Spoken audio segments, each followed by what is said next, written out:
for variety. Citi Prime News at 12 midday. Update you on all the running stories and connect you to the newsmakers. Citi News.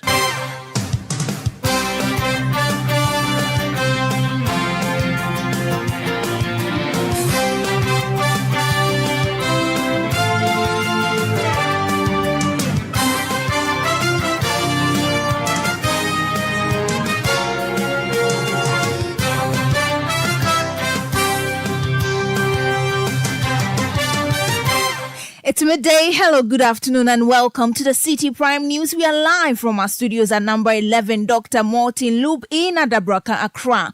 My name is Adjuatin Kramadom. Coming up in the next 30 minutes, as many as 25 communities in the Greater Accra region to go without power due to what ECG describes as shortfall in power supply from Gridco. Also coming up, Member of Parliament for Medina, Francis Xavier Sosu, petitions UN, ECOWAS and other bodies over President Akufo-Addo's delay in assenting to anti-witchcraft bill. And so we are invoking the human rights provisions in the Constitution of Ghana, human rights provision in the Banjul Charter, which is the African Charter on Human and People's Rights, and indeed the Convention on Civil and Political Rights, and then the UN Universal Declaration of Human Rights. Still in this package, controversy around presidential assent to anti-LGBTQ plus bill rages on, with moderator of the Presbyterian Church of Ghana chastising President Akufo-Addo, and later dignitaries converge at Ejisu home of late John Kuma as family observes 1 week after his demise. Stay with us for details of these and more stories in the next half hour. The bulletin is live on Facebook on Citi 97.3 FM. We are also live across the country on our partner stations. In the Upper West region, you can find us on Tumpani Radio 88.5, Jirapa 96.1. In the Upper East region, we are on Recast 92.1 FM. In the Northern region, we are on North Star Radio 92.1. In the Northeast region, this is Nobia FM 98.1. In the Western region, you can find us on Beach 105.5 FM. In the Ashanti region, Focus 94.3. Orange 107.9. In the Volta region, we are on Sela Radio 97.1 FM, Holy 98.5, and in the Savannah region, we are on Kasha 99.5 FM. Citi Prime News at 12 midday. Update you on all the running stories and connect you to the newsmakers. Grateful for your company this afternoon. We begin on energy matters, and 25 communities in the Greater Accra region will today experience power outages. This is according to the Electricity Company of Ghana, ECG. The company apologized to customers for the outage, with it attributed to a shortfall in power supply by Gridco to their Pokwasi bulk supply point and the Smelter 2 bulk supply point. It is unclear when these areas will be restored to the national grid. Well, many ECG customers have expressed concerns over the power distributors' reluctance to issue a timetable to guide their future plans. Citi News' compilation of areas or communities affected by power outages in these two regions in the past 1 week exceeds 100. Now, the Member of Parliament for Medina, Francis Xavier Sosu, has petitioned the Economic Community of West African States, ECOWAS, United Nations Commission on Human Rights and Administrative Justice, SHRAJ, and other bodies to compel President Akufo-Addo to assent to the anti-witchcraft bill. The Medina MP hinted at petitioning the ECOWAS weeks ago following the president's delay in signing the bill into law despite its passage by Parliament. In an interview with Citi News, Francis Xavier Sosu explained that the petitions seek to invoke articles in international human charters to get President Akufo-Addo to assent to the bill. We are invoking the human rights provisions in the Constitution of Ghana, human rights provision in the Banjul Charter, which is the African Charter on Human and People's Rights, and indeed the Convention on Civil and Political Rights, and then the UN Universal Declaration of Human Rights. We are invoking all these instruments and petitioning the following institutions. We have petitioned the Commission on Human Administrative Justice, which is SHRAJ here in Ghana. Also the Council of State in Ghana here. We've also sent a petition to them asking them for an intervention Also, we have petitioned the Office of the United Nations High Commissioner for Human Rights in Geneva, in Switzerland. And then the chairperson of the African Union Commission has also been petitioned. We have also petitioned the chairperson of the African Commission on Human Rights, Human and People's Rights. And finally, we have also petitioned the president of the ECOWAS Commission. And so we are hoping that each of these petitions will be worked on by the individual organizations and institutions to ensure, possibly compel the president. Meanwhile, the Medina MP has called on the First Lady of the Republic, Rebecca Akufo-Addo, to join the advocacy for her husband to assent to the bill. All the women groups and women advocates who speak for and on behalf of women, we must be able to speak to His Excellency the President. I believe that Rebecca Akufo-Addo should be able to speak to the President to say that this is about women and to women who are being killed, women who are suffering historical, the accusations. And so let's do something about it. And it's well within the limits of the Constitution. That was the Member of Parliament for Medina, Francis Xavier Susu. Now, the minority in Parliament has criticized a power outage recorded at the Tema General Hospital, describing it as insensitive. A viral video originating from the neonatal intensive care unit of the hospital depicted nurses struggling to save the lives of babies during the power outage. The hospital has said the power outage lasted for just 2 hours. Now, reacting to the matter, a member of the Health Committee of Parliament, Alexander Roosevelt, expressed his dismay over the situation. And it is sad. When I saw it, I felt a bit sad. I felt a bit sad because, to a large extent, this is the first time we are experiencing this situation as a country. It is not for any reason why governments over the years have decided to be paying electricity bills for hospitals. But surprisingly, those who claim to have been doing better than anyone else have taken that off.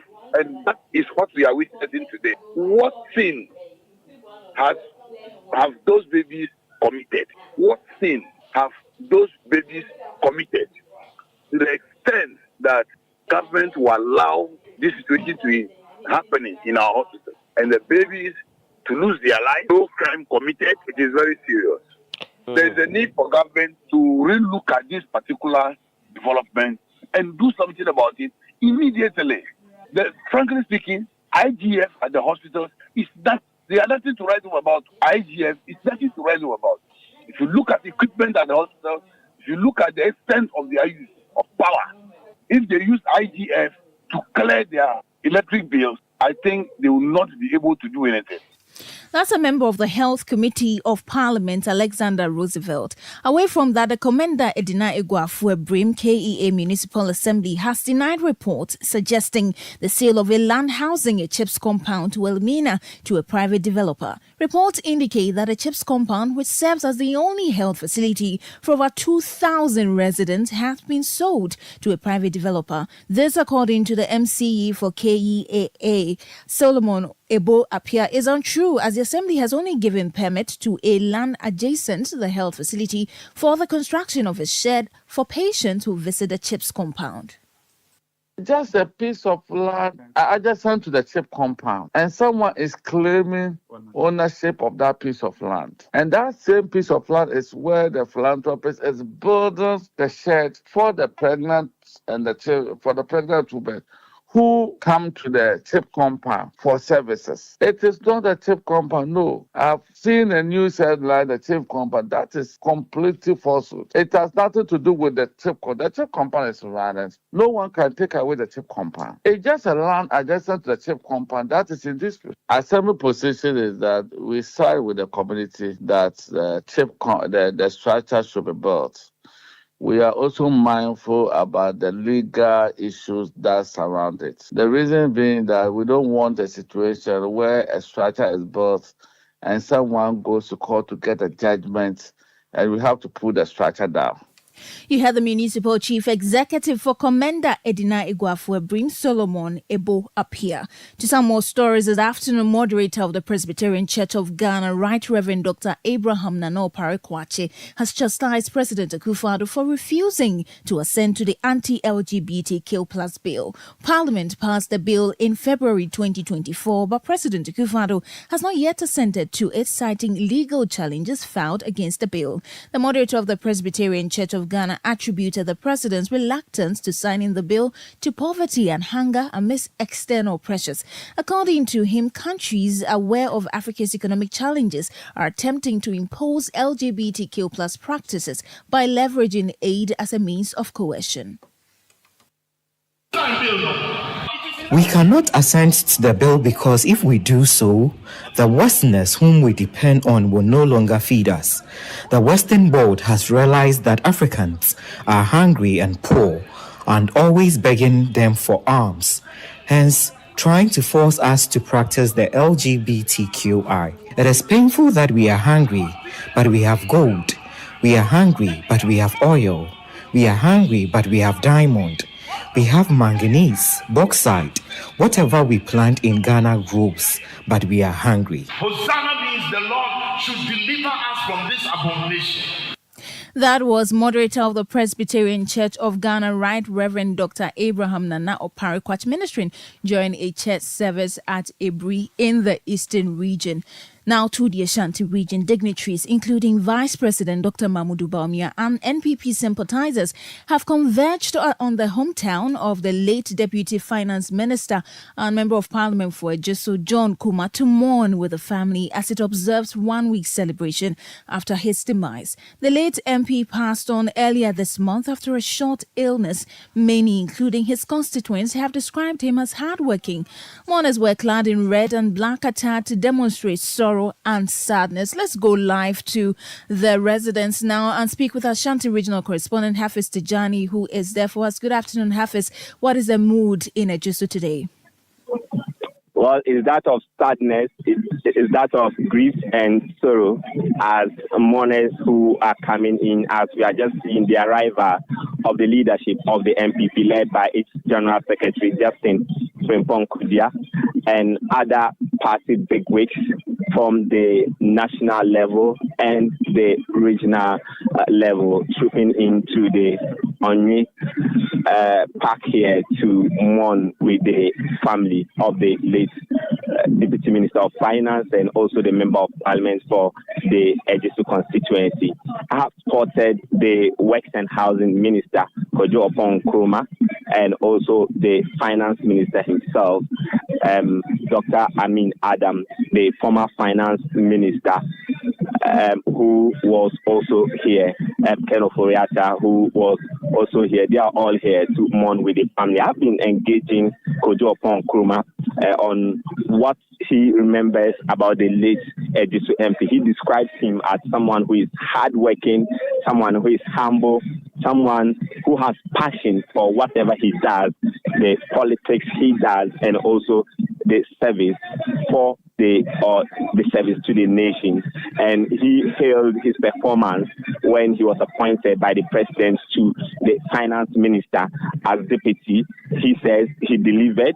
He has been helping the former finance minister, or he helped the former finance minister when the nation was going through tough times in terms of the economy, to actually put things in shape. And he says his life is worth emulating by especially the youth who have passion or who have some ambition to enter into politics. And he also said that Ejisu, that is the constituency of the late John Kuma, and also Ghana as a whole, and also the MPP, have lost a big figure, someone who has lived an impactful life in terms of his service to the people and the nation. Hafiz, are we picking any information on when we're going to have the funeral of the late MP? Well, we are told that will be on the 19th of May. That's when the family would do or will observe the final funeral rites of the late MP. Thank you so much. Hafiz Tijani is our man in the Ashanti region, bringing us up to speed with what is currently happening in the Ashanti region as regards the one-week celebration of the former Member of Parliament for Ejusto, John Kuma. You're still listening to the Citi Prime News. When we return, residents of Mepe in the Nocturne district are calling on government to speed up construction of some 100 resettlement homes for displaced victims of the Akosombo Dam spillage. We have details shortly. Please don't go away. Citi Prime News at 12 midday. Update you on all the running stories and connects you to the newsmakers. The month of March is Heritage Month on Citi FM and Citi TV, and we will be celebrating it in grand style with the theme Imagine Ghana, Discover the Unknown. We will discover the story of our people and customs, places, food, music, and fashion. Stay tuned to Citi TV and Citi FM every weekday to learn Guinean historical facts, heritage, and traditions with the on-air series on Breakfast Daily on Citi TV at 9:30 a.m. and on the biggest conversation on radio, the Citi Breakfast Show on Citi FM at 9 a.m. from the 1st to the 31st of March. The Heritage Month on-air series is proudly sponsored by Miss Cookie Spices. No peeling, no blending, just scoop and cook.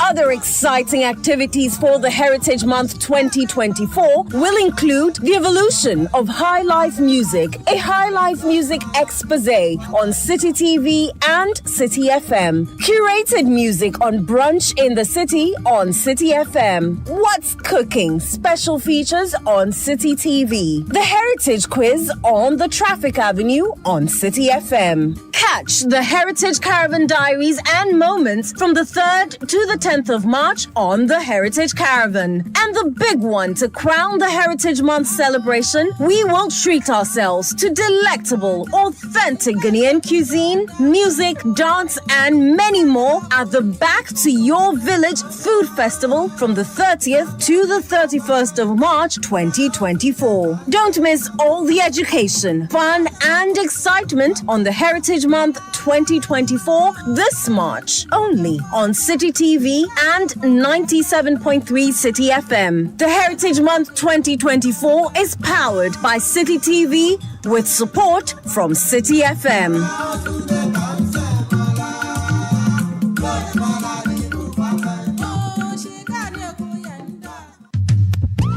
Citi TV is live on DSTV, GoTV, and HD+.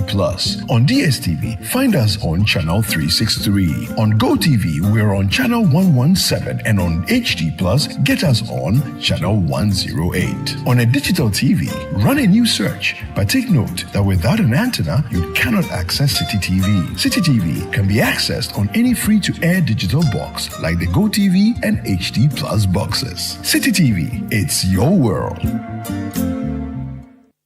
Citi Prime News at 12 midday. Update you on all the running stories and connects you to the newsmakers. You're welcome back. Let's bring you some more stories. The Africa Education Watch is calling on relevant stakeholders to attend to demands of striking teacher unions. The Ghana National Association of Teachers, NAT, the National Association of Graduate Teachers, NAGRAT, and the Coalition of Concerned Teachers, CCT, on Wednesday, March 20, 2024, declared a nationwide strike. In an interview with Citi News Program's Officer for Africa Education Watch, Divine Pe, stated that the strike is adversely affecting the education of school children, especially BEC candidates. We have to worry about teachers striking, even if the school is closed for a day. It's a big deal because when children are left unattended to, it have implication, negative one, of course, on their learning outcome. So it has to be treated seriously. And I'm glad that if you look at the letter issued by the National Labour Commission after meeting the teacher unions and the Fair Wages and Salary Commission, it sounds so clear that the teachers have legitimate consent that the Fair Wages and Salary Commission cannot overlook, and the directives are clear for the two parties to meet and continue with negotiation. And the Fair Wages and Salary Commission also make it clear that the issues that the teachers raise should be addressed. I'm just much concerned that this time round, the negotiation will actually be pushing that will not reach this point of just striking again. That was Programs Officer for Africa Education Watch, Divine Pe. Away from that, the Chamber of Local Governors, CHALOG, has urged the government to enhance the capacities of metropolitan, municipal and district assemblies, MMDAs, to ensure efficient and timely collection of property rates. This follows the return of property rate collection from the Ghana Revenue Authority to the MMDAs. The Chamber emphasized the capacity building would enable the assemblies to generate more internally generated funds for development purposes. Speaking to Citi News, Dr. Richard Fiadomo, the president of CHALOG, emphasized the importance of proper data transfer from the GRA to the assemblies to avoid duplication and ensure smooth operations. The government claimed that the assemblies did not have the capacity to collect the property rate, the reason for which they had to hide behind GRA and give it to a private contractor. So if government is asking the assemblies to go back and collect, then they should also bear in mind that assemblies do not have the so-called capacity that they talked about before they collected it. Once we have identified the problem, we should find solution to the problem and allow the assemblies to have the wherewithal to do the collection. Admittedly, some assemblies have started the collection, but it's a challenge for them because now they do not know who paid for last year or who did not pay for last year. So assemblies are struggling. Some people are alleging that they have paid. And so it's creating problems for the assembly. But the fact of the matter is that, yes, the assemblies have taken over and they are doing the collection. But it appears the revenues that were lost in terms of property rates to the assembly last year, there's no way they can take those monies any longer. That was President of the Chamber of Local Governors, Dr. Richard Fiadomo. The Deputy Director for Public Health at the Eastern Regional Health Directorate at the Ghana Health Service, Dr. John Eko Otu, is expressing concern over the absence of endocrinologists in the region. According to him, while the lack of endocrinologists is not hindering the quality of healthcare for non-communicable diseases in the region, there is a necessity for government to intervene in this regard. Here's Dr. John Eko Otu speaking to Citi News on the issue. So, Eastern region had a record. We don't have an endocrinologist in the region. Having an endocrinologist will add quality to how we manage non-communicable disease. But currently, the real issue of non-communicable disease are so vast that with the current human resource that we have, there's still a lot we can do, and we are doing. And so we not having an endocrinologist is not stopping us from providing the best of service in the space of non-communicable. I beg to differ. I'm sure the whole country, even in Greater Accra, the capital, I wonder how many endocrinologists you have and where they may be. They are likely to be in Kolebu and the Kofanoche Teaching Hospital. We need to get more doctors specializing in internal medicine and going ahead to do subspecialty in endocrinology. And it doesn't come easy. You heard Dr. John Eko Otu. He's Deputy Director for Public Health at the Eastern Region Health Directorate of the Ghana Health Service. Moving on now, the residents of Mepe in the North Tong district of the Volta region are appealing to the government to speed up the construction of some 100 resettlement homes for persons displaced by the Akosombo Dam spillage. The government on Monday, March 25, disclosed of plans to commence the construction of the 100 resettlement homes for victims of the dam spillage. Speaking to Citi News, the Assembly member for the Mepe electoral area, Amos Ahosubolo, says although residents are happy with the assurance, they need a fast track of the process.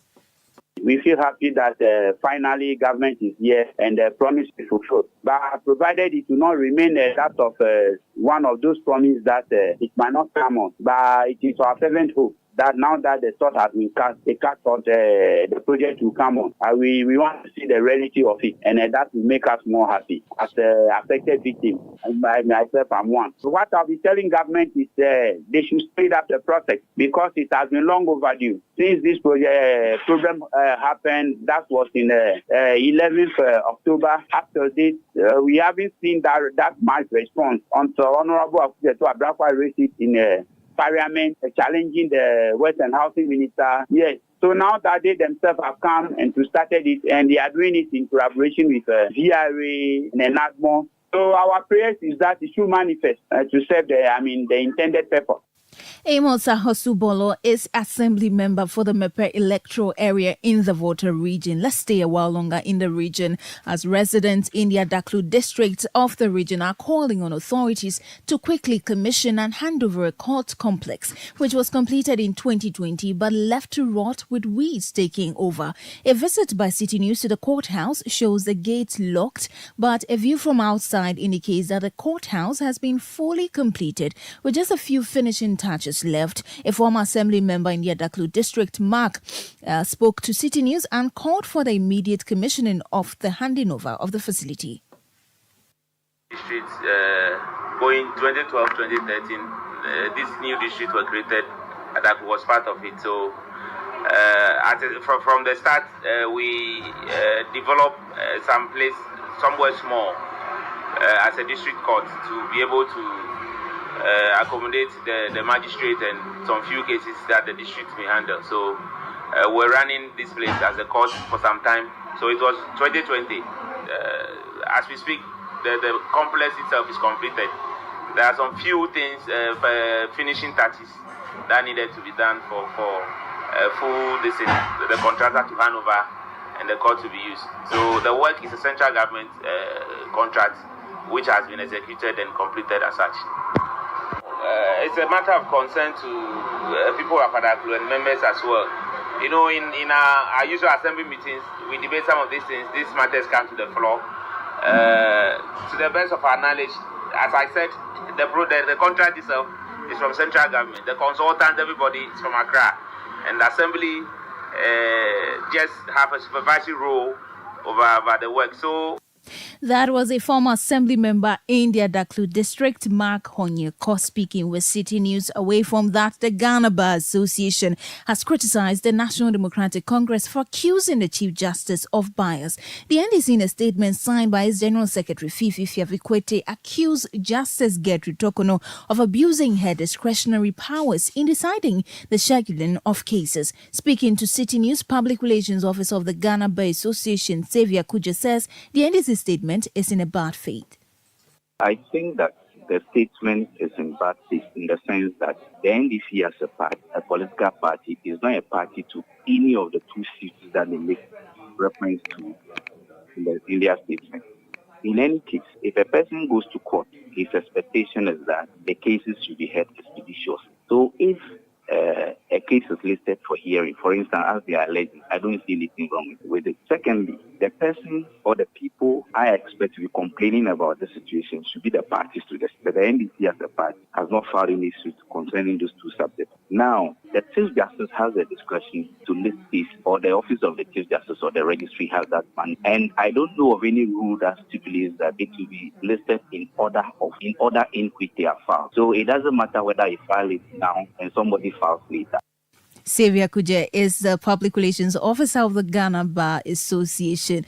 And now you would want to mark your calendars and prepare your taste buds because Citi FM and Citi TV proudly presents the eagerly anticipated Back to Your Village Food Festival. The Back to Your Village Food Festival is happening this Saturday, March 30 and Sunday, March 31, 2024 at the forecourt of the Accra Metropolitan Assembly, formerly known as the Back to Your Village Food Bazaar. This annual event returns with a fresh new outlook, promising an unforgettable culinary journey celebrating the rich heritage of Ghanaian cuisines. As an integral part of the 2024 Heritage Month celebrations, the festival aims to invite patrons to indulge in an array of delectable, authentic Ghanaian dishes representing the diverse culinary traditions from the northern, central, western, and southern regions of the country. The festivities kick off at 9 a.m. each day, promising an adventure that celebrates the essence of Ghanaian culture through its flavors. Let's hear from some of the vendors who will be serving you hot delicacies on what to expect. You're bringing only snacks. You're also bringing some juices. Hello, please let us know. We have sobolo. We have lamuji. We have asana. Lamuji is the ginger one. The ginger one, the one with the millet. Wow. And then we have the palm wine, the ever fresh from the farms. Straight.